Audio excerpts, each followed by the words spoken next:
We are very happy to have you join us as we talk about the end of average with members of the Superintendent's Book Club. Thanks for joining me in reading this book and having a conversation about it.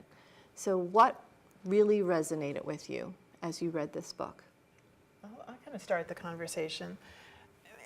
I think that Dr. Rose kind of provokes, because basically the end of average, is it really the end of average in terms of what we're expecting our students and an educational system to actually achieve?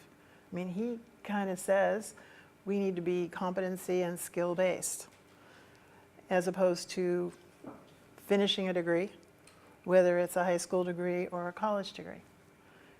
What does everybody think about that? Well, I'll back up for just a second and say that the concepts of individuality that he presents in this book really resonate with me as well. And I've always appreciated the students and the parents who sort of intuitively embrace those concepts of individuality. When I taught AP chemistry, it's the student who comes in and says, I'm not really a science person, but the hands-on and the problem solving in this class, it's a good fit for me. So I'm not going to worry as much about my GPA or maybe the test in the end. I remember when we used to do parent conferences at the high school level, I had a parent come in and she said, I'm not here to talk about numbers, I'm going to talk about my child. And I think that a lot of people embrace individuality. I think that the mindset is there, but I think the practical piece, and like you said, how to move forward with these concepts of competency-based education and individuality that we all seem to think are intuitive and common sense, but how do you actually do it in practice? Well, how do you do it in the arts? I think about Dr. Rose's pathway principle and how each student has a pace and different route to success. So we try to do that through individualized learning experience, blended learning, and try to give students the option and choices through their artwork, and of course, pace with their learning experience. So I have another question. As the entrepreneur here, if we're supporting individuality and in that bell-shaped curve where everybody is supposed to be average, 80% of our students are average, and then there's always the tail ends, the 20%. And we support individuality, yet we need to be able to graduate, achieve on a test, and demonstrate in a system that is test-based and grade-oriented and achievement-oriented in an academic structure. How does individuality factor in? I have students that are quite individual. They don't pass tests. Can I pass them in my course if they haven't passed their tests, in spite of the fact they're brilliant, they give great answers, but it wasn't what was expected on that test? What do you do? I think one of the things we're trying to do is rethink that concept of tests and assessments. There's more than one way to demonstrate knowledge, and I think that the author, having had himself a very twisted path towards success, and he admitted, I think there was one point in the book where he said he still has memories of the trauma to his self-worth that due to his test scores. I think we have to think outside the test, and I've been in education over 22 years. I've given a lot of tests. I've taken a lot of tests. But as we are moving towards competency-based education at Frederick High School, and we're asking our teachers to think about what does that assessment look like, such that it's not just testing knowledge, but also the skills and the competencies, the ability to apply that knowledge. So I really think it starts with rethinking what is a test, what's meaningful. And I think the employer voice, the business voice is really important, because often I'll hear from business people, just because a student takes a math test and pass it doesn't mean that they can apply knowledge and pass the tests that will be presented to them in the real world that are more performance-based and, as the author said, context-based. I'll go all the way back to the beginning of the book when he was talking about pilots. And think about how many of those planes crashed, not because the pilots didn't have the skill, but because we hadn't come up with a system that would customize for them. And today, if you said to someone, imagine driving a car where you couldn't adjust the seat, who would do that? But that's kind of how we've structured our schools. And as he kind of went through that evolution of Taylorism and, what's going to be efficient, and everybody's got to do the same thing at the same time. And many years ago, I taught first grade. And out of the gate, you could tell some of these kids needed something different than that first grade curriculum. And others were ready to soar, but yet we were locked into, well, because you were born between this date and this date, you're in first grade. And we're going to assess everything around what we think an average first grader can do, but there really isn't an average. And so by the time I finished this book, I just felt guilty about a lot of things that I had done in my career as an educator, and said, if we could completely wipe the slate clean, and maybe shouldn't we wipe the slate clean and think about some of this in the structures we design for students today. Oh, I think that's a great story. I totally applaud you for your honesty in your discussion. I'm teaching at the college level, and I'm teaching entrepreneurship, which is experientially based and immersive. It's competency based, it's skill based. There is no right or wrong answer. The students that come to that major, and it's interesting, are the students that have the worst GPAs. They're the students that have the lowest college scores for entry into the university.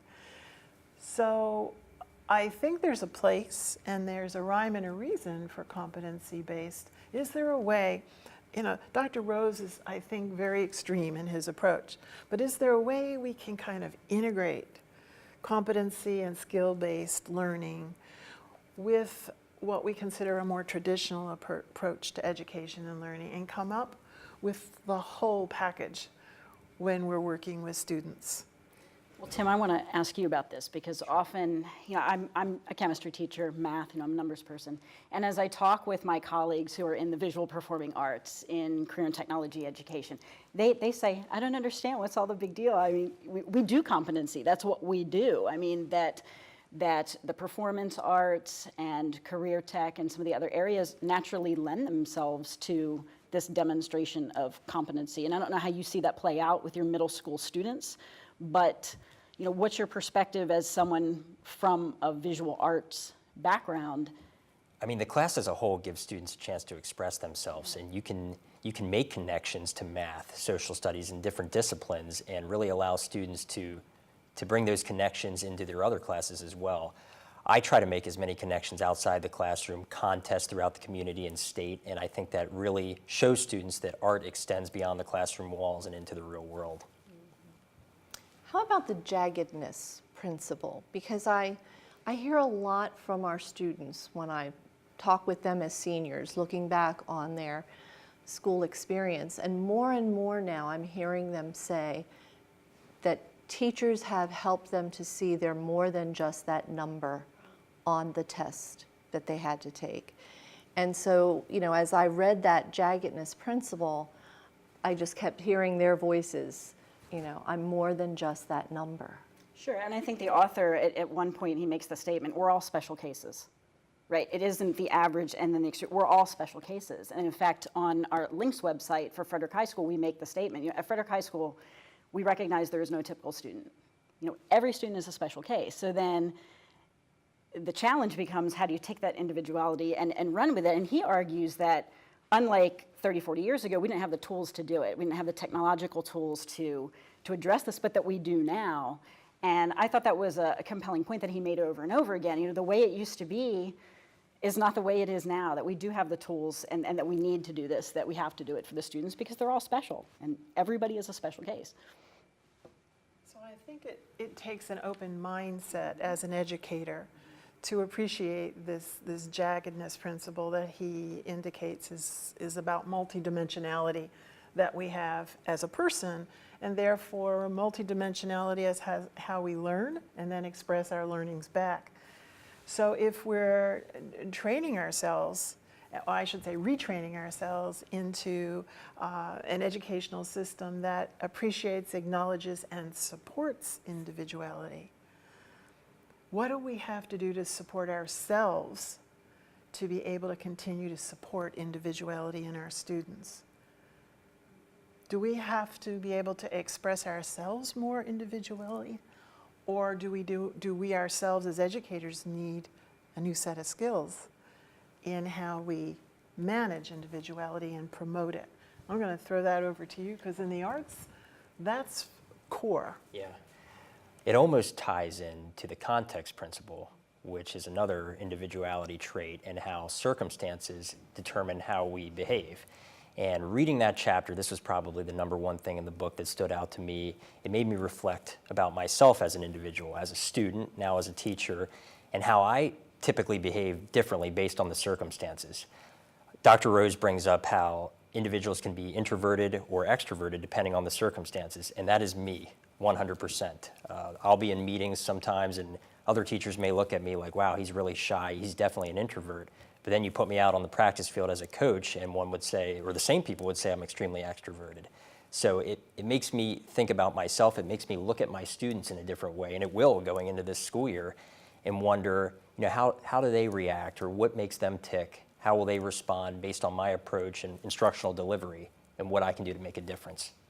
I want to add to that, Tim, because I agree with you. The Jaggedness Principle gets a lot of attention, but buried in the middle of the book, and you can see my book is really the middle of the book where I started to build up the little flags here, because of this talk about context and how important it is, not just in understanding how students behave in different situations, but it has real implications for career preparation for students. So often we will tell students the credentials that they need for a career, what they're going to do, but they really have to experience it. And one thing that we're trying to embed at Frederick High School is this ongoing experiential learning on the job. I really think that's one of the reasons that some teachers struggle when they come to the profession, because they have the credentials and they've heard what it's going to be like, but then they get into the context, and then all of a sudden the demands are different. That would be true of the student who thinks, oh, I always wanted to work in a restaurant, and then they go work in a restaurant and they realize, wow, that's not at all what I thought it would be. So we're really trying to get our students out in the world, in these real places, so that they can experience the context. Because again, when I reflect on my own experience, the many different jobs I had leading up to being a teacher, I thought I was going to love being a lifeguard until I sat there for 8 hours a day doing nothing. And then I thought I was going to love working in a law office because it was very academic. And then 10 hours felt like 10 weeks. And then I worked in a restaurant, which had a hustle and a bustle and an activity to it and an interaction with people that was a much better fit with what I wanted to do. And that's actually how I worked my way through grad school to become a teacher. So I agree with you that reflecting on your own individuality really helps understand the students better and what he's trying to say about the context principle.